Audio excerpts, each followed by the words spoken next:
Hey, everybody. Welcome to the 360 Experience. I'm your host, Tim Braheem. Today is sure to be a valuable session as it relates to understanding not just how to be a successful loan originator and the tools that are necessary to executing on that, but the mindset, the temperament, and the belief systems associated with doing this job at a high level. My guest today is a friend, a colleague, a client, but most importantly, a friend. His name is Ryan Grant. I think most of you probably know who Ryan Grant is. If you don't, you're going to be looking him up after this conversation. Ryan's a pioneer in the mortgage industry. I mean, he and his partners at Neo Home Loans and Tribe Coaching are blazing some really great trails to help people. He's been in the business 17 years. Was number one mortgage professional in Orange County when he was living there. He's now living in Park City, Utah. I don't really have anything other to say other than just enjoy this chat, that he and I have. It's just two guys getting together and having a conversation, and we hope that you enjoy it. What's up, man? Hey, buddy. How are you? Good. How's Utah? It is a really special place. I was literally just walking. I'm working from home and I was walking over here and I was like, this actually feels like home now, right? Like we've only been in the house for 6 weeks, but like the house, it's not going to be our long-term house. We're just renting it, but like, it just feels like the place we should be, which is interesting after only 6 weeks, Yeah, I've had that feeling before in my life when the last house I moved into, the one you'd been to in Thousand Oaks. Yeah. Like that place felt like home after like 2 weeks to me and felt like home until the day I left. Isn't that a bitchin' feeling?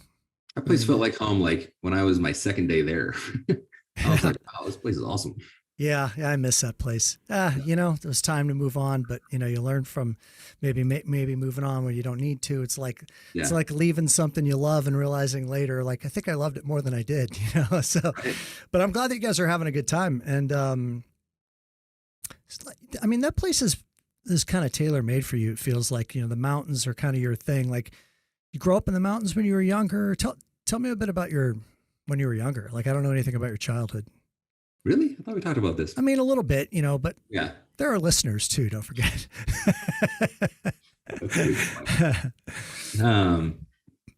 I grew up in Sonora, by Yosemite. Mm-hmm, mm-hmm. Yeah. I remember that. Yeah.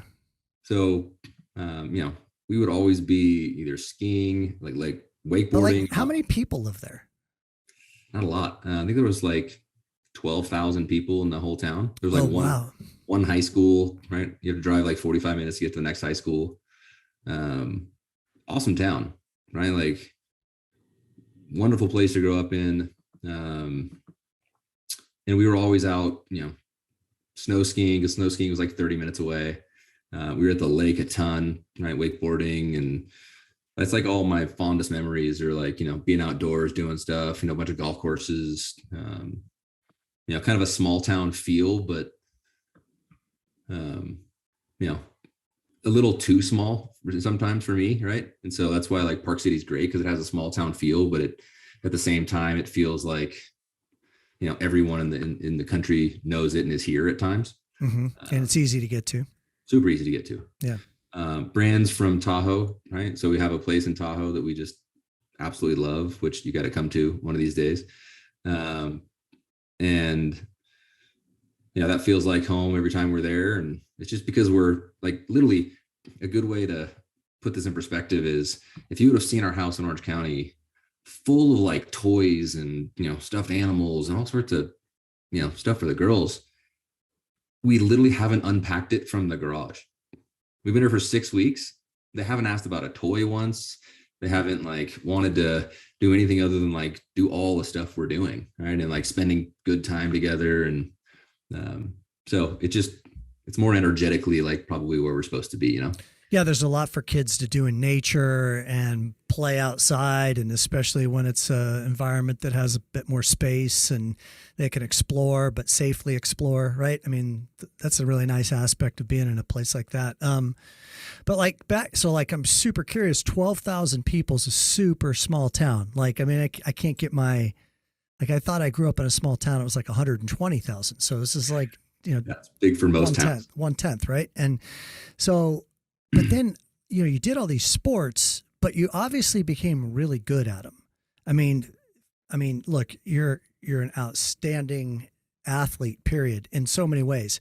And I'm wondering, like, how did you get good in a small town like that? You had nobody to compete with you. You're just naturally good at water skiing, good golfer, all these things. Or, was there any competition, or were you just like this guy that killed everybody? No, I was actually karate. I mean, fuck. You're a black belt in karate too. So I was other than like martial arts, right? Like I excelled there, but otherwise I was good at everything, but great at nothing, right? Like, like it's all subjective, right? But I was never going to be a professional in any sport, right? Like it was, I was good enough at them and I could do them, but I think it really stems from my like competitive nature and my martial arts background. Where do you think the competitive nature comes from? Is there any pivotal moment in your life that you can access, or is it just like ever since you were young, you were competitive? I have I've thought about that quite a bit, and you and I have had some conversations around it, but I don't know. I think it's just a inherent quality or trait, because I don't know, maybe it's like the pugilistic nature of the sports I was in early. Like, so my first sport was martial arts when I was 4. Boxing really early, wrestling really early. All sports where like, if you're not good, it hurts type thing, Interesting. Yeah. So that could have just carried over into like, all the other stuff that I did. I was listening to a Joe Rogan podcast recently. I don't remember who he had on the show. It might've been Lex Friedman. And, they were talking about, it's in our nature to be pushed to the edges of things and to learn to push through it. But a lot of people never are indoctrinated to that at an early age. And that's kind of the benefit of sports and competitive activities, right? Is that you kind of get used to losing in something, being pushed to the edge, those types of things. And, you push through it. It gives you confidence in yourself, So, because you're somebody who has a lot of confidence, except for when you're playing me for money in golf, but I understand. But other than that, you always have a lot of confidence. Pickleball. Yeah, you guys smoked us in pickleball for sure. That was embarrassing. Yeah.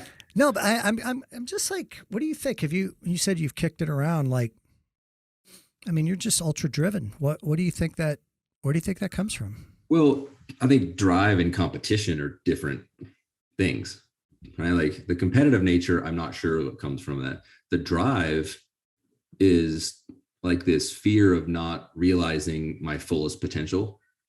I heard something a while back. I don't know how long ago, probably would be good to know, but someone said the definition of hell is when the person you are when you die meets the person you could have become at your fullest potential. And I was like, oh, that sounds like a terrible thing, right? Like, what if you meet this person you could have become and you're like, I had that in me, but you just never found it? Yeah. That's an interesting narrative, right? You're telling yourself a really powerful story there, right? And I think that's a beautiful share, because it's always important we're going to break down lots of things, tactical to business here in a bit, but like, I think that it's really important to understand beyond the tactics, what's the energy. And like, you have a consistent energy behind wanting to, grow your business, grow in other aspects of your life, etc. And you're not the kind of guy that needs to be told to do it. And what I heard you say was fear, right? That's always a fuel. It's actually, I think, the fuel from what I've examined that is most powerful in a lot of ways. People take a lot of actions to run away from fear, like worried about the alternative type stuff. So to not like realize your fullest potential, that's like using fear as your friend, And how long have you thought that way for? Like, when did you start actively thinking about, I need to reach my fullest potential? Was that taught to you when you were a kid, or did you learn it on your own? I think it might have just been realized as I was a kid, right? Like it was very clear to me that if I practiced something, that I could get good at it, right? Like I could see results quickly, right? And so why not do that in every aspect of life, right? Like that's why, I take coaching with you and the L360 group. Like it's that to me is a practice where I'm not the best version of myself. And when I heard you talk and I heard what the group does, I was like, that wasn't okay with me, that I knew that that existed and I wasn't that person. Right. So I was like, I'm going to go practice this until I get good at it. Right. And so I think just examining every corner of my life and like fatherhood and being a good husband and be a good son and a good leader, a good learner, a good friend, right? Like I analyze those things a lot and I ask myself, like, am I the best at that? And if not, then I want coaching, I want help, I want to practice until I get there. Because it scares me to leave anything, for like a basketball analogy, to not leave anything on the court, Mm-hmm, mm-hmm. Yeah. As the inverse of that, do you ever feel like you're going so hard that you compromise or sacrifice anything? Like is something being sacrificed as a result of the drive, the extreme drive, or do you view it all as just net positive stuff?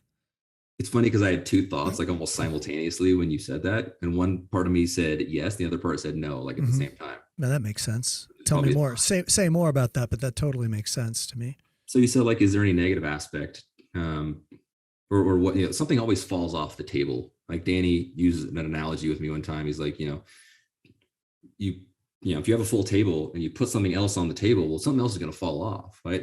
Maybe it's so far away that you don't see it. Mm-hmm. Maybe that it might have been you who told me that. I'd love to take credit for that one, brother, but that wasn't me. First time I've heard it, actually. And I would always put something more on the table, which was the positive because it helped me grow. It helped me do more. It helped me see more. But like, there's always something that I don't see that falls off the table. And I realize it at some point. I pick it back up, put it on the table, and something else falls off, right? So it's kind of like a good and a bad thing where I'm always trying to grow and put more cups on the table, but some are inevitably gonna, sometimes friendships suffer because I'm focused on family and work. But there's also seasons of life where you have to just know that that's okay, right? And as long as you don't completely forget about it and you can circle back up, pick up that dish, put it back on at some point, right? So I think the answer was yes and no at the same time.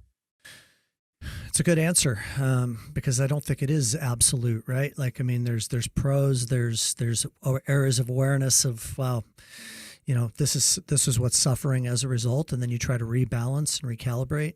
I did this one thing for a while. I haven't done it maybe in 6 months, but it worked really good for like 2 years, where I just made a list of friends in my to-doist, like 20 friends, and I'm like, I want to stay in touch with these people. Okay, like this is bullshit. Like I'm only in touch with them like every once in a while, and these are like life friends. And so I just put it my to-doist, and then I just made a commitment that whenever I go drive somewhere for 30 minutes, instead of listening to the radio or gelling out, I call one of them. I just boom, go to the list and call. Hey, how's it going? Even if I'm just leaving a voicemail and we're trading a couple of voicemails, it's better than haven't talked to you in 9.5 months, bro. How you been? So well, the longer the separation, the harder it is, right? Because it's like, I don't know, I haven't talked to him in a while, right? So you kind of justify not calling. Well, it'd be weird because and like every month that goes by, it gets worse, right? Well, yeah, because then you start getting in your own head, and you're like, man, I'm really a jerk, and right. what an ass I am. Now it's like the loan officer who doesn't stay in touch with their database for 4 years and a refi boom hits, and then they're like, shit, like I got a lot of people I could call, but I don't know if they're going to be mad at me or if they're going to even remember who I am. So then they don't call. I mean, that's always a dynamic. So, all right, back to your childhood. So. Real quick, one question before my childhood. Yeah. Did I make the list of your 20 people? Yeah. Yes. Oh, did you make the list of the 20? To be honest with you, no, you didn't, man. You're asking an honest answer, but you're on my next list. How's that? Okay, I'm going to make a note of that right now. We'll be 21. So, was there a pivotal moment in your childhood that you would say shaped you in any meaningful way? It doesn't have to be related to what your drive is. It can be, but just anything, like something from your childhood that. No, man, this is one, like, it's weird because this is one part of my life where I am insecure. right? Like I'm not insecure in a lot of things, but the most inspirational people, the leaders, the people that I see that like have the best story, right? They've always overcome something, right? They've always started from the bottom, right? Or they had a setback in life, or they, like there's a lot of people at Neo where, the reason we're so driven to change this industry is because of the childhoods and the lack of financial education and the insecurity and the impact. And, a lot of these stories, and then here I am with it, lived a great, like, not a damn thing wrong with my life, right? Growing up. I mean, amazing parents, weren't rich, but, probably upper middle class, especially for Sonora, right? We never were wanting for anything. Got to play every sport I wanted. School came pretty easy, got good grades, went to an awesome college, right? Like my parents paid for college, which is like, an incredible gift, right? Especially knowing how much it costs. There was nothing that I could pinpoint to say like this shaped me. And that's like a weird insecurity I have, because it's like, I go and tell a story. It was like, well, you started on third base, right? Like it's not that hard. Yeah.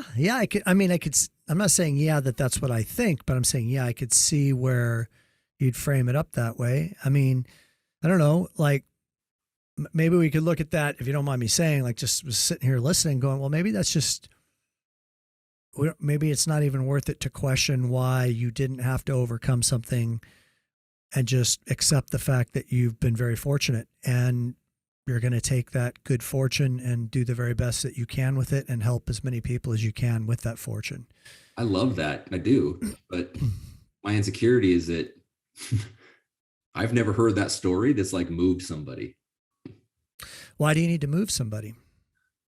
Well, I mean, to like, the fact that we're starting a movement with our mortgage company, right? Like the fact that we're, trying to inspire the people to be better versions of themselves, right? Not just as a mortgage professional, but as a genuine human being, right? So if I'm trying to have that type of impact in a couple different areas, I've never heard that. You go to all these speeches and it's like, wow, that was amazing. He went from here to here, or she did this and that, and she overcame.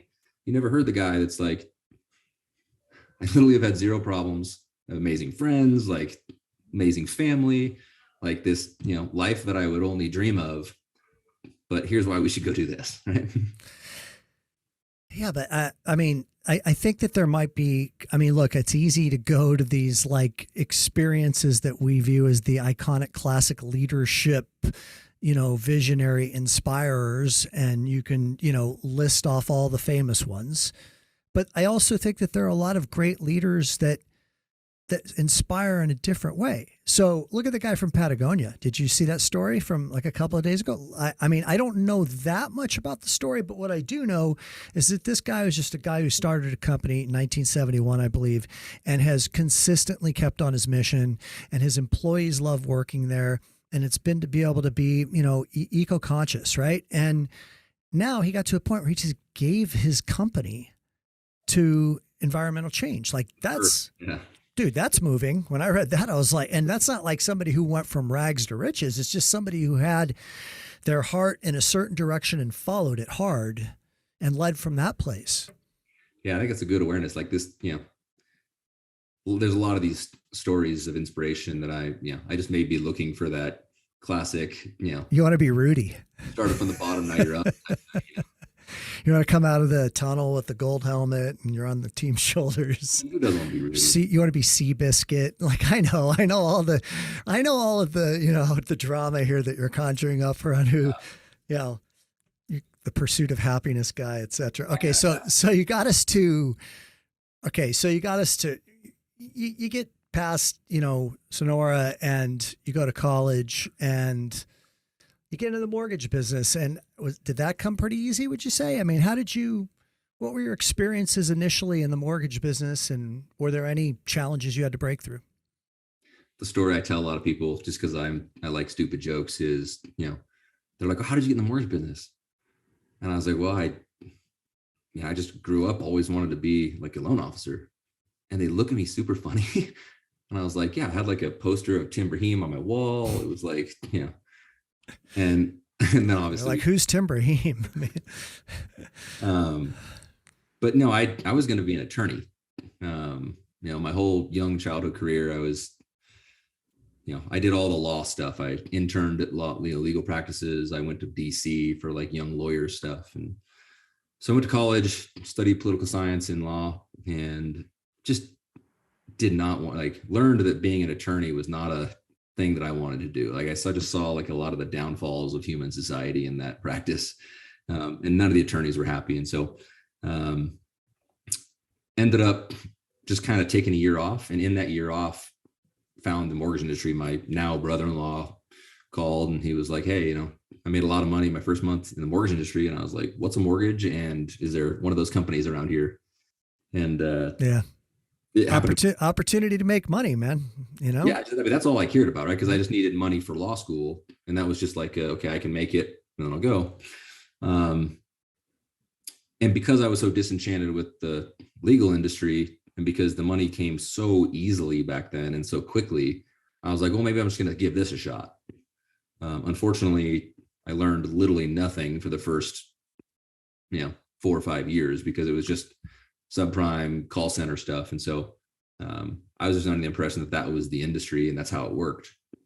So I was going to actually, in 2011, was going to go, I was going to leave the mortgage industry because I was just fed up, like the ups and the downs, and I just wasn't fulfilled there. So I was going to go to business school. And my dad was like, hey, like, why don't you try going to, talk to realtors and like have them send you business, like use your personality. And I was like, I don't even think that's a thing. I was like, I'm pretty sure you just send out mailers and then people call you for refinances. I know it's another sport that you have yet to master that you're getting ready to engage in. Keep going. Right. And I was like, yeah, I guess, like, I'll give it one more shot. And so I remember I joined iMortgage March of 2011. No past client database, no CRMs, never met a realtor, never done a purchase. This is 5 years, almost 6 years since I started. Right. So, and I was massively in debt, underwater on my house, right? Like, it was grim. And I was like, all right, what do I do? And they're like, you got to go to open houses and broker previews. And I was like, what's a broker preview? You go to some strange restaurant and everybody gathers there, and realtors talk about their listings and their properties, and then you can like network and they'll start to send you loans. I was like, all right, give it a shot. And it was ugly for a while, like real ugly. Did it stretch you? Did it like stretch your personality? Well, I mean, I'm not the guy who walks into a room and me neither. Lights it up, right? Yeah. I'm the guy who walks in, stands in the back, kind of surveys it, like, am I safe, right? So I remember the first time I went, and they're like, you just have to stand up and just introduce yourself and say something about yourself. And public speaking was very low on my skill chart. So I like quickly wrote something out and like brought this was like a 20-second thing. I like brought the piece of paper up with me. I'm standing in front of an audience of like 12 people, right? Because these things aren't very well attended at times. And keep in mind, this was just coming out of like the recession. And you could see the piece of paper shaking, like visibly. Like, it wasn't just me, the whole audience saw me like shaking a piece of paper, trying to read my name and say something about myself. And I just remember I was like, I don't think I can do this. Like, there was a time I drove up to an open house. I had 3 open houses. I almost feel weird admitting this. I had 3 open houses to go to on a Sunday. And the Friday or Thursday before, I worked with the marketing team. We created flyers. They were co-branded. They had all these things, right? And I pull up to the first house, and I just blatantly talk myself into why I shouldn't go in there. Like, it wasn't even close. I was like, no, like, it's weird. I can't see the front door. I'm just going to go. So I go to the second house. And I'm like, I don't know. I'm going to go to the third house. And I sat outside of the third house for like 30 minutes.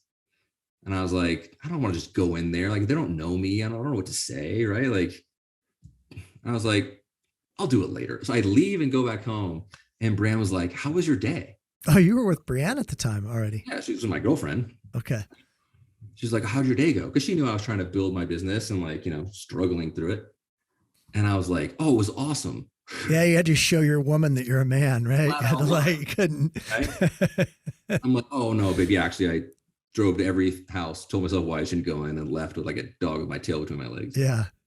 So that was the start of my mortgage career. So stop 1 second, okay? Because I want to call something to your awareness. I don't know if you're aware of this, but for me, I'm sitting here and I'm going, well, I mean, first of all, I could relate to so much of what you said. Like I did all that shit. Like, I mean, man, I could tell you stories about flyers that I mean, I met my attorney indirectly through doing a photo brochure with glue stick and Polaroid prints on the photo brochure, dude. This is like around the time of Christ, I think.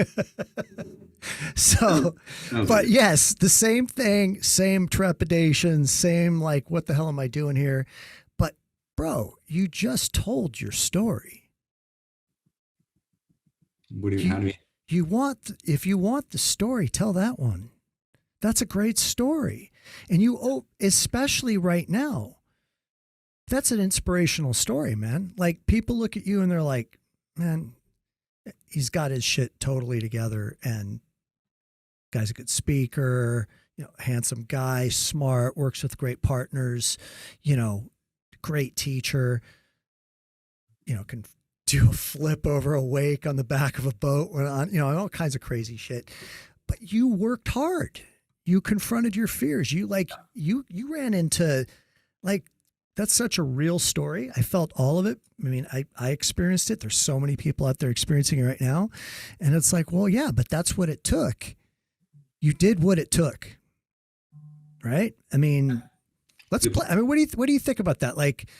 So are there originators in today's marketplace that just straight up aren't doing what they can to make it happen? Yeah. And what do you have to say to them? Like, what's your advice?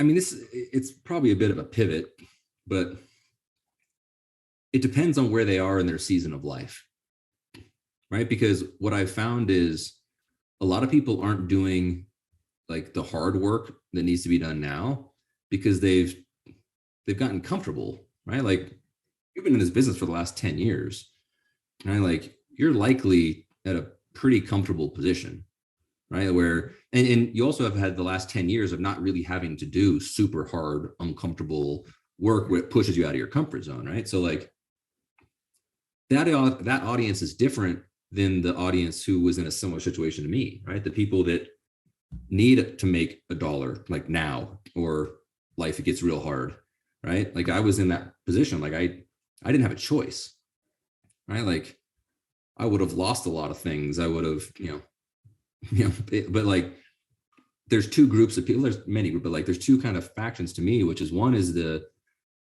mortgage professional who's been in it for a while, who's comfortable and who's already climbed the first mountain and they're not quite sure if they want to climb the second one. Right? And then there's the person who's like, I'm just climbing my first mountain here. Right. So I'd give different advice to those two groups. Well, hello, friends, and I hope that you're enjoying this episode of the 360 Experience podcast. To listen to the remainder of this episode, please visit us at the Loan Atlas, where you will also find the most comprehensive resource for mortgage professionals to build their practice, backed by the greatest faculty that's ever been assembled in the mortgage industry. Check us out at the link below or go to theloanatlas.com. Look forward to having you as a guest on our next episode of the 360 Experience podcast.